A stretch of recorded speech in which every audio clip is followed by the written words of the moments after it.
All right, I think we're ready to go. Still waiting Councillor Gordon to join us, but I'm sure he will shortly. We are live, Your Worship. Thank you. Council, if you come on screen.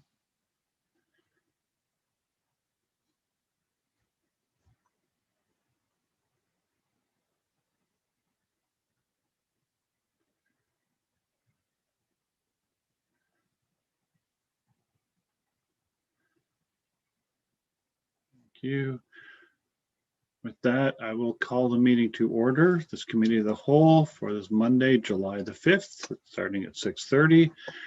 And up first is the adoption of the agenda. To staff, is there anything to add to the agenda this evening? Not that I'm aware of, Your Worship. Thank you. Council, do we have anything to add to the agenda? Seeing none, can I get a motion to approve the agenda as printed? Councillor Townend, so moved, seconded by Councillor Porter. Okay, any comment? I'll call the question. All those in favor, please raise a hand. Any opposed? Motion is carried. Is there any disclosure of pecuniary interest in the general nature thereof? Looking around, I'm seeing no hands. We shall move forward. There was no closed session this evening, so we move into staff reports. Item 5.1, the Water Conservation Incentive Program, and we have Director Merritt here with us. Director, good evening. All right. Do you have anything to add to the report tonight? Good evening, Your Worship. Yes, tonight, if we may, we have Ms. Sheila Buck here, the Utilities Manager. She'd like to do a short presentation on the draft policy. Excellent. Go ahead. Okay. Welcome, Ms. Buck. Hello. Good evening, Mr. Mayor and members of council. I'm here tonight to present the policy for the Water Conservation Incentive Program. I'm just going to share my screen now.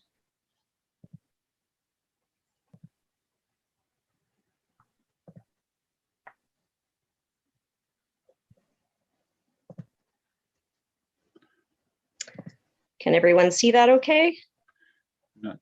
I can, and I'm not seeing any objections. Okay. Go ahead. Thank you. So why is this needed? In January of 2020, staff was directed by council to develop a program that would assist residents with the increasing water bills. So a key objective within the Loyalist Township strategic plan was for Loyalist Township to be a municipal leader in climate action and environmental stewardship. Also within the climate action plan, goal 26 was to reduce per capita water usage. So through this water conservation incentive program, Loyalist Township would be actively engaging in environmental stewardship while enhancing community engagement. Through this program, this policy will provide a detailed description of how eligibility criteria and administrative requirements will be applied. Owners will be granted a $50 rebate for the purchase of a low flow toilet or a high efficiency water faucet. And a determined budget will be set annually for this program as approved by council. The next two slides will talk a little bit about the eligibility criteria that we've set forth for this program. So in order to be eligible for the program, there will be a limit of one rebate per home that is serviced by township water and wastewater or water. The applicant must be a registered property owner. The applicant must provide the sales receipt within 90 days of the purchase date with all pertinent details. The toilet or faucet must be installed prior to the application being submitted to the township. This program will only apply to replacement of existing fixtures and not new builds. And if we find necessary, we can do an in-home inspection to confirm that the installation was completed. As the township, we are requiring proper disposal of the toilet or faucet that was removed. The township will not in any way be responsible for any warranty of the fixture or installation. We do reserve the right to reverse the rebate if it is found at any time that these terms and conditions have been breached. Also, these rebates will be available on a first come, first served basis until the existing budget is consumed. And the township also reserves the right to alter or discontinue the program at any time. A few of the administrative requirements and responsibilities. The treasurer or deputy treasurer and the utilities manager will propose an appropriate budget amount for the program annually based on either anticipated and or historical data. The treasurer or deputy treasurer shall monitor the use of the rebate program to ensure that the funds are not depleted below nil. Once purchased and installed, the resident must submit the receipt of purchase to the Odessa main office to receive a credit. And also any used toilets that were removed can be disposed of at the township landfill at the applicant's expense, or the applicants also have the availability to take part of the free large item disposal program. So there are two recommendations for you tonight. That staff be directed to prepare a bylaw to finalize the proposed policy based on feedback received, and that council approve a one-time exemption to the 90-day requirement that would allow for applications to be submitted retroactively to January 1st of 2020 in the first year of the program. At this time, please feel free to ask any questions or place any comments. And I'm just going to stop sharing at this time. Thank you. You're welcome. Council, do you have any questions with regard to this program? And again, this is committee of the whole, so it can be more conversational. I'm not seeing any hands right now. If you don't mind, I'll get started. I've got a few questions. All right. The first one, you made the note that there's only one rebate available per household or per home. Right? Is there a time limit on that?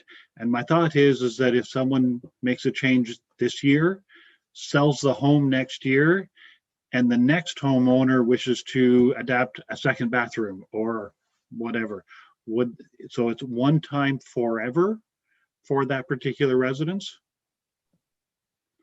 Sorry, Mr. Mayor, I would say for that, it would be, it's going to be attached to the actual homeowner.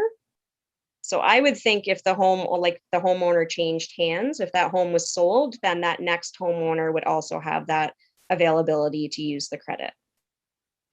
Further debate. I'm just thinking that might need to be clarified in that policy. Okay. The next question I would have, further questions? I've got others, but go ahead, Councillor Buderick.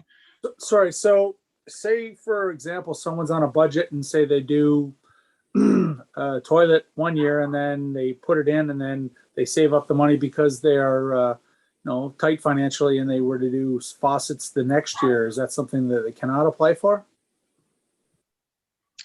It's available like one rebate, yeah, per household. I think initially the intent was because there was a $30,000 cap initially, like a $30,000 budget, that if we allowed one homeowner to change 5 different faucets and get like a $50 rebate for each of those, then other residents wouldn't have that opportunity. So it was best to set it like per household as a one rebate, like initially, because we don't really know how many households are actually going to take part in the program. So the intent is that it's one. Yes. Okay. Other questions? I think I saw Councillor Porter's hand. Yeah, basically, yeah, you did answer the question Okay. by answering Mike's question, but something else that came up in mind while you were talking was that what about secondary suites within the same household? Like, is that? We did talk a little bit about that, and there is in the policy itself, it does, there is a definition for, and it is just single family homes. So for secondary, do you remember, MJ, if we talked about the secondary? Yes, so no, that's great. No, it isn't the definition. I believe the secondary unit is considered a separate dwelling in this case. Okay. Yeah. So one house, if it has 2 dwelling units within it, would be eligible for 2 applications. Yes. Okay.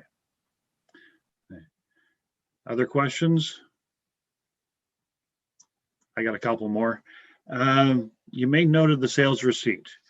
I know I've purchased shower heads that were not $50. And again, the definition of quality or definition of low flow, it might be a little hesitant there, but have you considered the idea that someone might buy a $25 shower head and then apply for a $50 rebate? And is that okay with this policy? Yeah, we did discuss that quite a bit too, because I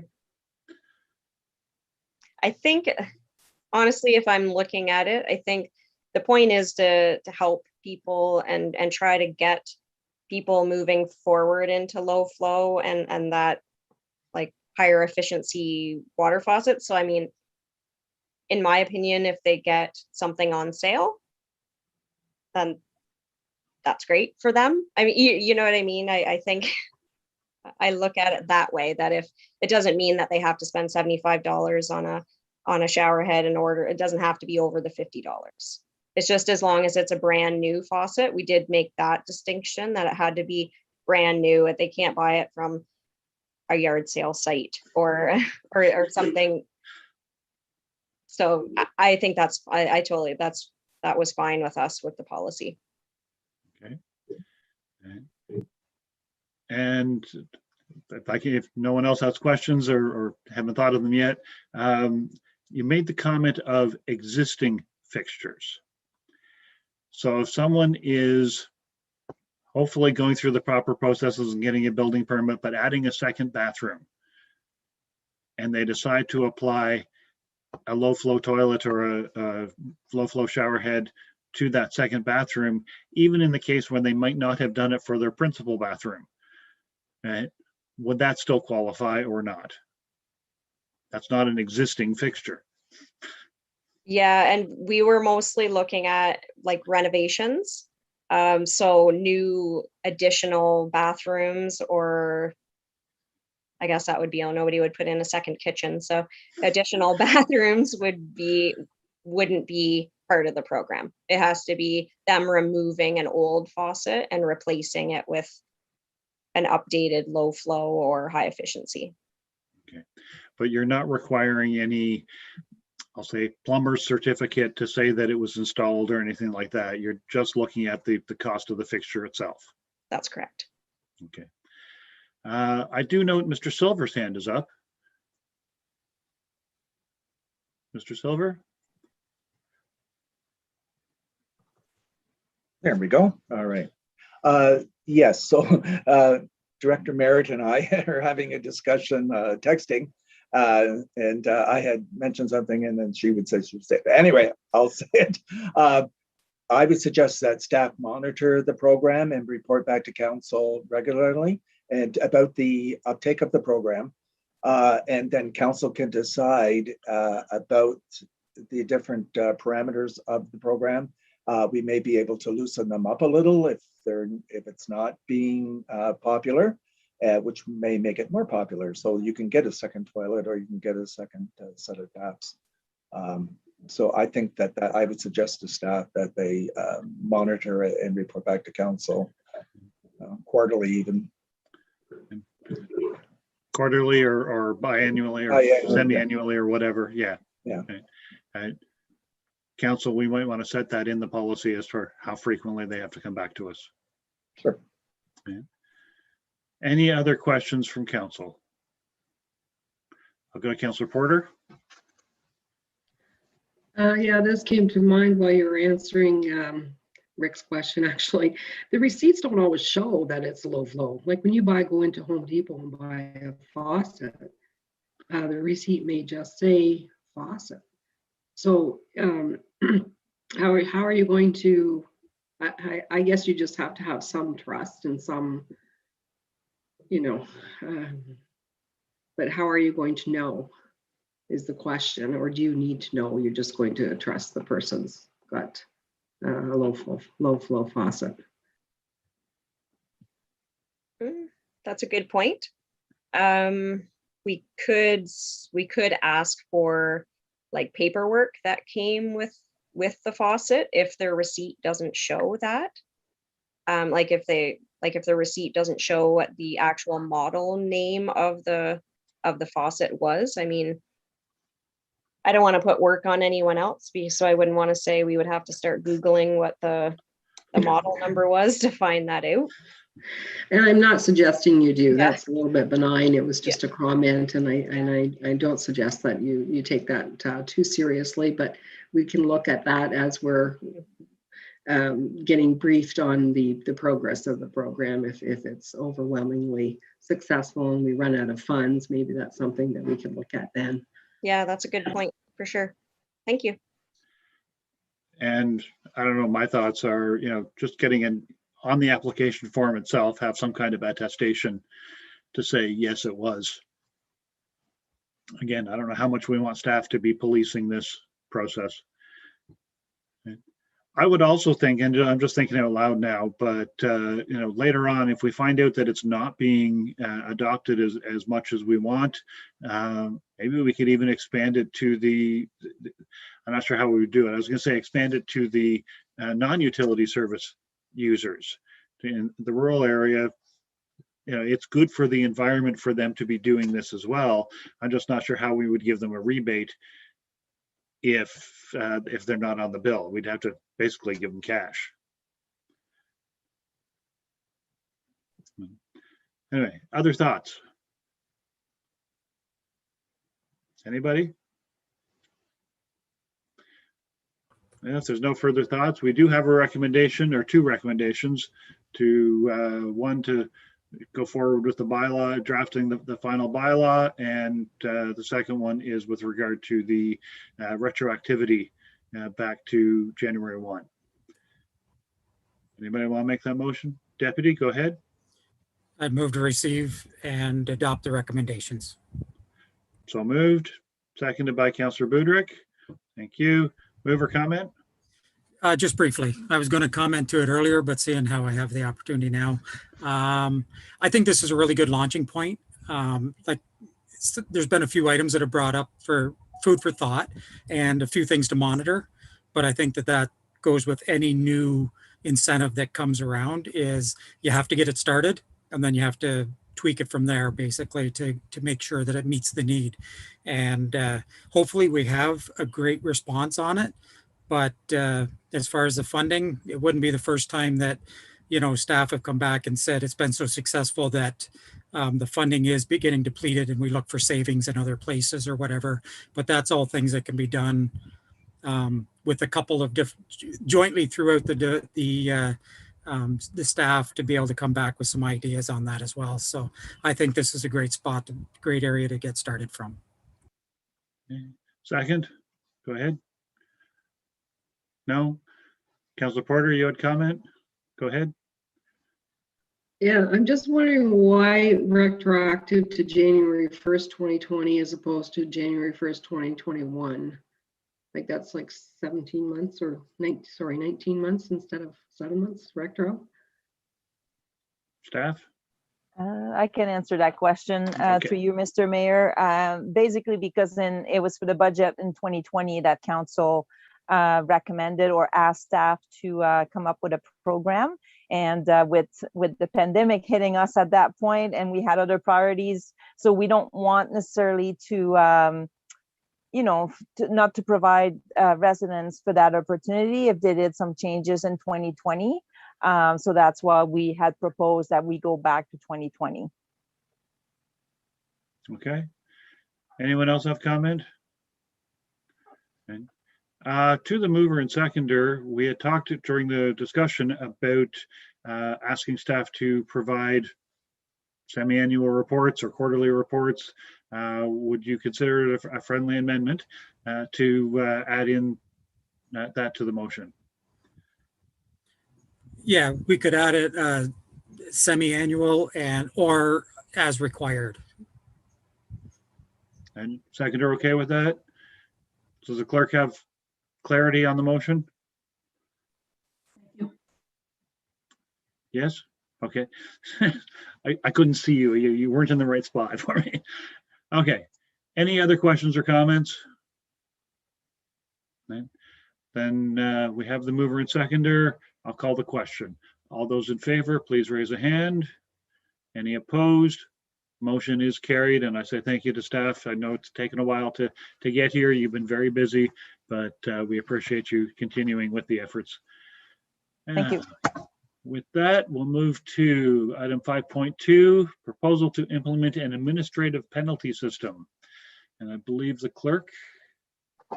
Yes, thank you, Your Worship. We do have a PowerPoint that will go on that basically highlights the report. I'll just get it. Oops, better share my screen first.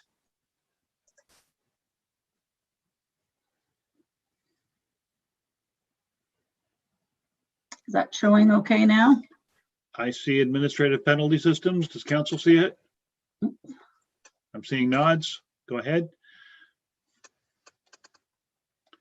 There we go. Hang on one second. Yep. Councillor Tannen, you have your hand up? Accidental hand pressing, I'm afraid, Your Worship. Okay. Go ahead, Debbie. Okay, so the administrative penalty system, or the administrative monetary penalty system, oops, just transfer it over, is an emerging approach to dealing with minor bylaw infractions in a fair, efficient, and effective manner. It's designed to streamline the enforcement process and to increase compliance with bylaws. And it's currently being used by all levels of government. Transfers enforcement of bylaw disputes from the courtroom to the municipality by using screening and hearing officers, which we'll get into a bit later. Provides a more local and accessible dispute resolution system and reduces congestion in the courts. And citizens may request an extension of time to pay. So it just again brings it down to the local level. Here's just a sample bylaws that would be considered. That's not exhaustive by any means, but are safe properties, parking, burning or open air, dog control, refreshment, water restrictions, and noise.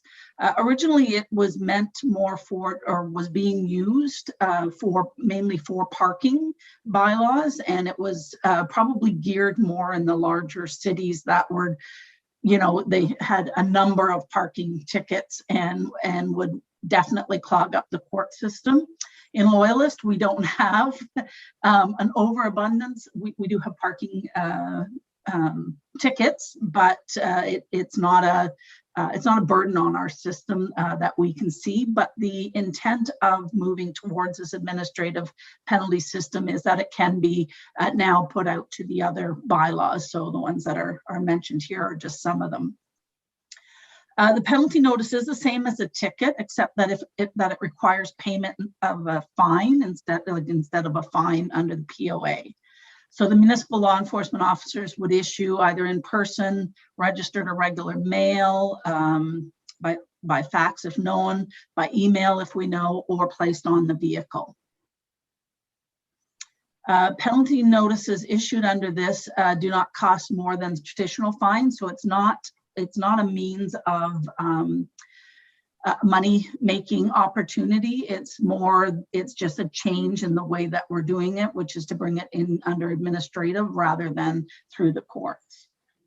Additional fees that may be applied to the original penalty include late payments, failure to attend a scheduled review, and ministry searches if there was a cost to those. There is a sample bylaw that was drafted and is attached to the report. The intent would be that a review of all enforceable bylaws would be undertaken. Through that, we'd be looking at setting up a committee that would represent people from representatives from each of the departments or bylaws that would be considered to form part of that subcommittee so that we could look at it. It's basically determining whether it should be part of the system, changing the wording, seeing what that would do, and then bring a report to council. The other two things would be the screening officer and the hearing officer. They are two separate individuals that we'd be looking at. The screening officer, basically, if someone was disputing a ticket or a fine, they would be able to meet with the screening officer. They'd be able to review it. It's typically an outside individual, same with the hearing officer, that do have some background in the legal part of it, because it is an adjudicative and positions that council would be delegating that responsibility. And the idea is that there's no undue or unseen influence by staff, by council, by the public. They're seen as being able to review the ticket, the reason why the individual is bringing it to them, and making a decision. So the first one, so the screening officer, if the individual doesn't like what was decided by the screening officer, then they have the ability to send it up to the hearing officer. So there is like a process similar to what is in the courts now. It just takes it out of the court system where it could be months before it gets in there. So that was, I'm just going to stop sharing that part of it. So the report highlights just basically, again, speaks to the alternative approach to dealing with the bylaw offenses.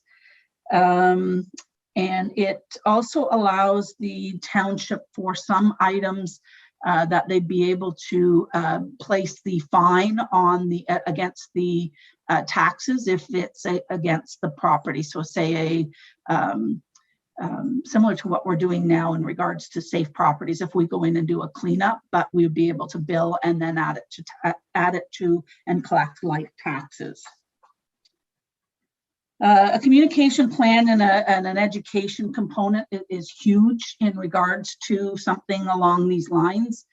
So the intent would be is if council supports the concept of moving to something like this, we will prepare a more in-depth report that would speak to, again, fulfilling the positions or hiring the positions, what that would look like. Finalize a draft bylaw in regards to what that would be. Also look at, as I say, the enforceable bylaws to see which ones could be considered, and bring that and the communication plan on how we will do that through our website and marketing information to let people know, as well as having a public component to it for them to comment on, would be coming forward to council. We're looking, and it might be an aggressive timeline, but we were looking to see if we could get it implemented in around October of 2021, of moving some of them towards there. We definitely need to look at some of our bylaws. I think we've talked about this before, as to some are very outdated, and so they need to come in, and if we're going this way, it would be nice to look at incorporating the wording for this rather than going through short form wording, sending it to the ministry to get the approval on that and going that route, if the idea is that council would be considerable to moving to a administrative penalty system. That's probably it in short form. If there's any questions, we'd be happy to answer them. Okay, thank you. Council, questions, discussion. I'll start with the deputy and then go to Councillor Porter. Thank you. Through you, I do have a few questions, sort of one leading after the other, trying to make sure I understand it. So my first question is this currently being used by other municipalities locally? In the report, it says different levels of government. Just haven't really heard of it before in this area.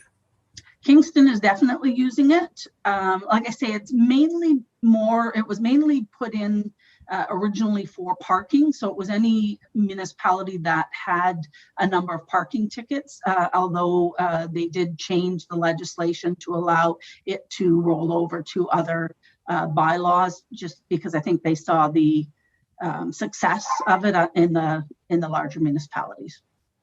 So I know Kingston does. I'm not sure on Napanee. I'd have to look at Napanee. Okay.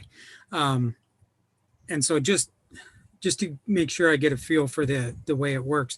So basically the process wouldn't change if a complaint came in, a bylaw officer or someone would investigate it, and then, but instead of writing the ticket that we've got now that would be through the courts, it would be a ticket through this and follow this process instead of going through the courts. So really, as far as anyone's concerned that's receiving the ticket, they wouldn't really see much change. It would just be the process after it's written. Right. So typically with POA, the idea is that they are given the ticket and they have to decide whether they have to put on it whether they're guilty or whether they're not. If they're guilty, then they pay the fine and we collect the money or that type of thing. Wherein with the I'll just call it the AMP or APS. What happens is we determine that there's a penalty, and they, without determining whether they're guilty or not at the time, because they would still be able to appeal it to the screening officer. So they'd be able to tell give a reason why they shouldn't have got the ticket, or right now that's somewhat done a bit through our office, that if there's a reason that they got a ticket, and we have the ability to consider it and potentially waive it if there is a reasonable reason why they received the ticket. I'm not sure if that answered. Yes, it does. I believe so. And I just have a couple more, if I may. So with other municipalities or cities using this in the general area, I'm assuming that it's acceptable to be able to use the same screening and hearing officers as what other municipalities would, rather than having our own standalone that we would have to train and keep trained for what I would like to think would be not a whole lot of work. We would definitely, sorry, through your worship, we would definitely look at that, of being able to share those resources. Okay, that's good. And what I think is my final one. So the way I'm hearing it, they go to the screening officer, then to the hearing officer if they want to appeal it. So does that mean that the hearing officer does have the final say, and there's no appeal after that then? Yes.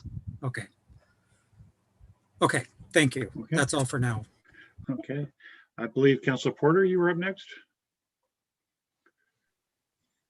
Yeah, I understand the concept, and I understand that it's been successfully used in the larger municipalities for parking. But when it was expanded to include all bylaws, or predominantly all bylaws, there was a lot of controversy about it, and it's still very controversial. Some say that it eliminates due process, that the hearing officer or the screening officer has final say. Those people don't have legal training.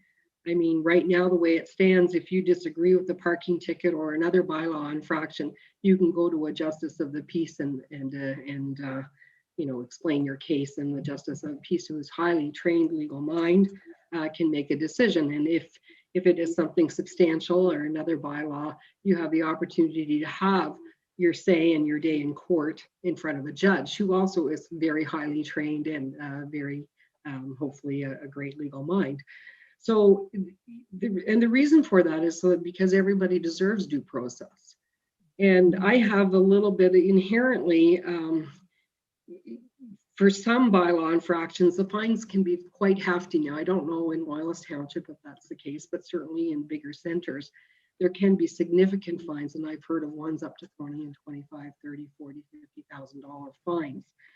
And having it adjudicated by a hearing officer who quite often is getting paid by the municipality begs the question as to whether there's actual due process, a fair, impartial, non-biased process happening.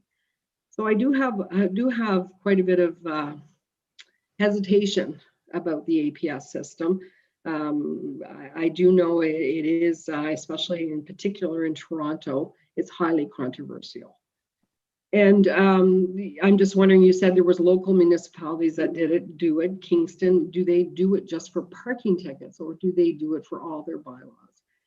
Because my fear is taking away due process for people, right? We have the court system for a reason. And when we're talking parking tickets, that's a little bit benign, and I understand that. But when you get into larger bylaw infractions, that could be of significant cost. I really wonder why we want to eliminate due process for people in the sense of being able to take it through to a judiciary to And Councillor Porter seems to be frozen. the courts Oh, and go ahead. have their day in court.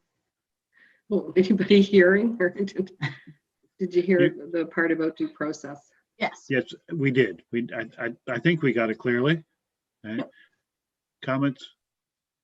Sure. So through your worship, the intent on these bylaws, that's why we would be doing the review on them, to see that they are, I'm going to say, minor in nature. So the intent would be, again, somebody who's dumped garbage, and we get the name, and are able to, determine that, like, where the garbage came from, water restrictions, somebody's caught watering when they shouldn't have been.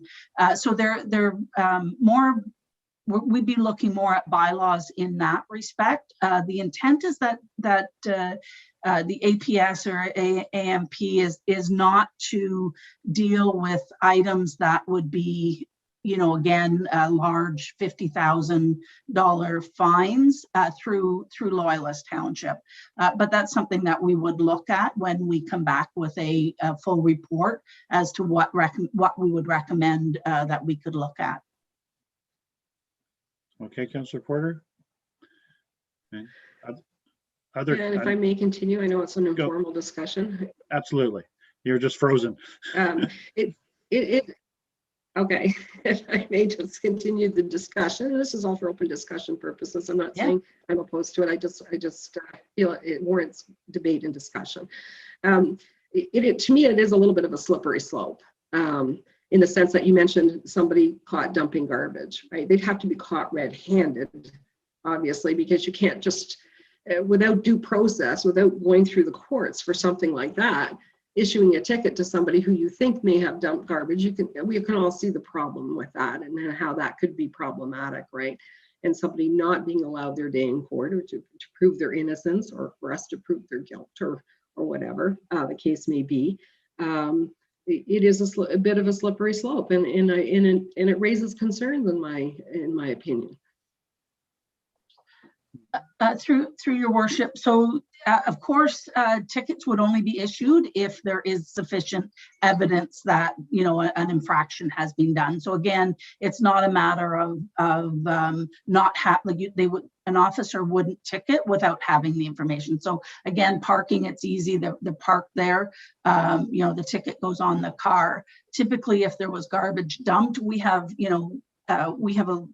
a number of situations where we don't see, or we just get called after the fact that we can't act upon. But there are the odd time that somebody doesn't make sure their mail, some of their mail that's addressed to them, isn't in the garbage. So we do get an address. And again, if what happened is that they hired somebody to dispose of that, and they can, show us that, the due process of what happened, and that it wasn't them and it was potentially the contractor or something like that, that would all come into play, again, in ticketing. So the intent is not to circumvent that, everyone who does receive a ticket is not, that they do have their chance in court, so to speak, but it would just be on the administrative side versus in the court system.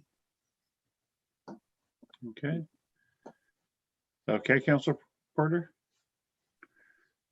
Yeah, no, that's fine. I've said my piece. I'd like to hear what others have to say about it or think about it. Other members? Councillor Buderick, go ahead. The only thing that comes really to mind is I have a former neighbor who walks around Amherst picking up garbage and leaving it on the side of the road, but he pulls it out of ditches and is doing a community service. He actually calls me to tell me when there are bags to be picked up. I just don't want him to be doing a good deed and get caught. That's, my only concern. If we could work that in there somewhere. Other than that, I'm fine with everything. Yeah, through your worship, that would be something like that would never be ticketed for something like that, of doing that. Other comments, questions? And I've got a couple. I certainly hear what Councillor Porter is saying about a need for due process. And I was thinking one of the ones, the burn ban and inappropriate campfires in backyards, things like that. Some of those fees can be $500, $600, $700 if I'm recalling correctly. And maybe the chief would correct me, but I believe there's fees up to and including the cost of rolling the trucks. And for some people, $500 or $600 is a lot of money that they would need to fight over. Right? I also think about the parking tickets. I'll be the first to admit I'm guilty. I have had a number of parking tickets, not in Loyalist, but in the city of Kingston. Back when I parked at St. Lawrence a lot, I got nailed regularly. And that ended up on my, if I didn't notice the ticket, if I forgot about it, whatever, it ended up as part of my plate renewal when I went to do that. And a lot more expensive, obviously. I'm just wondering, when someone is parked, do we have access to, I noticed that in your slideshow, you said an MTO search. If someone's parked inappropriately, putting a ticket on the car, the only thing we know about them at that moment is the license plate. Right? Do we have the ability to trace that back? Do we have the ability, if they don't live in Loyalist, can we send an administrative fee to a non-Loyalist resident? We definitely can't put it on their taxes. Definitely. So Okay. we do have an agreement with MTO where we can do plate searches. So that is done in-house now. And yeah, so we do have that ability. So we have the ability to find out who they are. Do we have the ability to put an administrative fee on a non-resident? Yes, I believe we do. Okay, and what is our, I'll say that, using the idea of the stick, what is our enforcement on that bill if they don't live here? We can't throw it on their taxes. I believe, and we'll look further into that, but I believe if all through the monetary side of the administrative side doesn't work, I believe we can, but I would have to double check on that, your worship, to see what our options are if they're out of township, of what option we have to select. Yeah, out of township, out of province, out of country. Yeah. It's hard to say. And I do, again, thinking about what Councillor Porter was talking about, and while I'm generally supportive of this move, I think it's a good idea. I am concerned with the idea of that due process, of the amounts. Again, parking tickets tend to be fairly small. Maybe we start with a dollar limit on the type of thing that we look to moving over to this. Mhm. If it maximum ticket that we would switch over to administrative fees would be $50, $75, $100. I don't know what that number is, Anything under, yeah. but again, into the numbers where it's likely not worth somebody's time to or money to try to fight it in a court situation. They would likely just say, screw it, pay it. But for a lot of people, $500 or something in that range would be very significant, and they would have no choice but to try to fight it. And going through an administrative process as opposed to a judicial process, the sense of independence, the sense of judiciary is lost if it's an employee of the township or a contracted employee of the township. So I do understand that hesitation. I'm not sure exactly where we fall on this then. Yeah, through your worship, the intent of any of the hearing officers, and again, I haven't looked into it fully with Kingston to see again whether we would be able to share, but the intent of the hearing officer is that they are, so it's usually you look for someone with legal, so a retired lawyer, a retired judge, but somebody that has that judicial background. And again, they're impartial, so it's very similar to the quasi-judicial in regards to committee of adjustment. If it was making a decision that they can stand by what decision they've made in regards to the ticket. So retired justice of the peace, like you would have to ensure that the people that are put in place have that arm's length from council, from staff, that they are seen as impartial, and that people do have their right to a fair hearing. So that would be something that I do hear you and fully support, that would be very key in this whole process. Kind of a follow-up to that. If someone goes through this process, gets a $50 fine, whatever, goes through this process, does both stages within this policy, and still is in ardent disagreement, would they have the avenue of doing a judicial review? Yes, I think any of them would have that opportunity, no different than if they went and were heard in front of a justice of the peace and they disagreed with it. It would still be a process that they could go through another court application to initiate that. Okay, and I'll say, I'll come back to you, Penny, in one sec. Right? This is a side note. My understanding, the way the provincial offenses works right now is, in order to sign that ticket, you have to be a trained provincial offenses officer.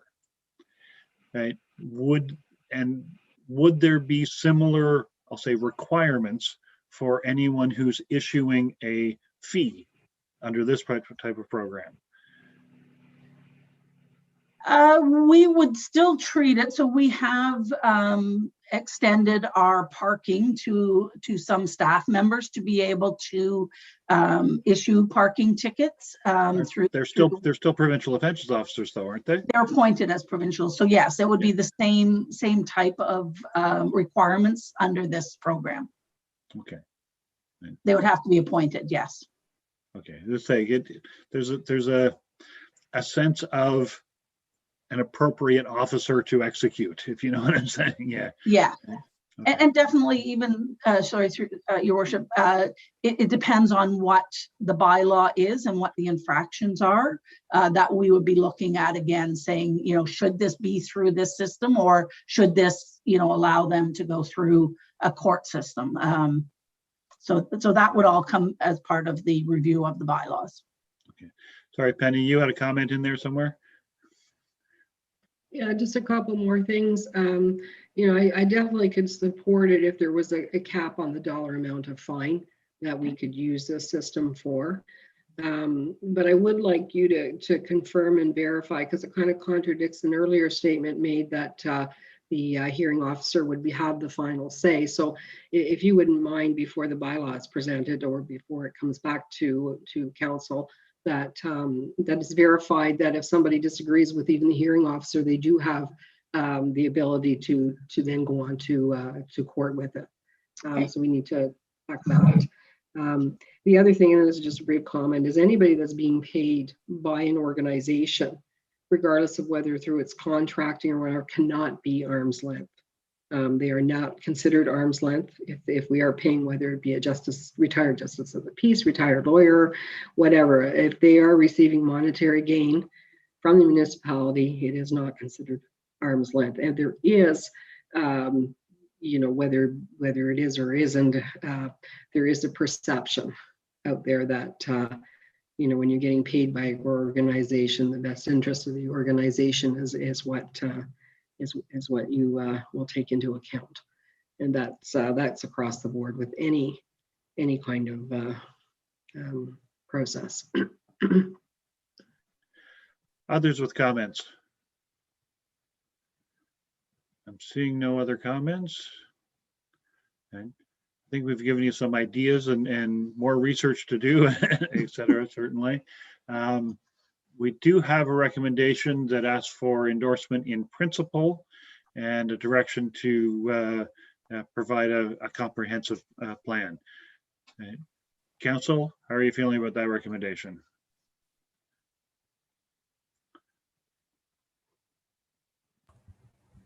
Jim, go ahead. I'd move to receive the report and adopt the recommendations, adding at the end of item 2 that taking into consideration the discussion at this committee of the whole. So I'll take that as a motion. Do I have a seconder for that? Councillor Gordon. Thank you. Mover, any comment? Just that I think that allows us to keep investigating it further, but there has been a lot of good discussion and some good questions. And so that allows the staff the opportunity to answer those and come back with any comments that are required. Thank you. Councillor Gordon, any comments? No? Anyone else for final comment? I'm seeing none. I'll call the question. All those in favor, please raise a hand. Any opposed? Motion is carried. Thank you. And I believe that brings us to the end of the agenda. Can I get a motion to adjourn?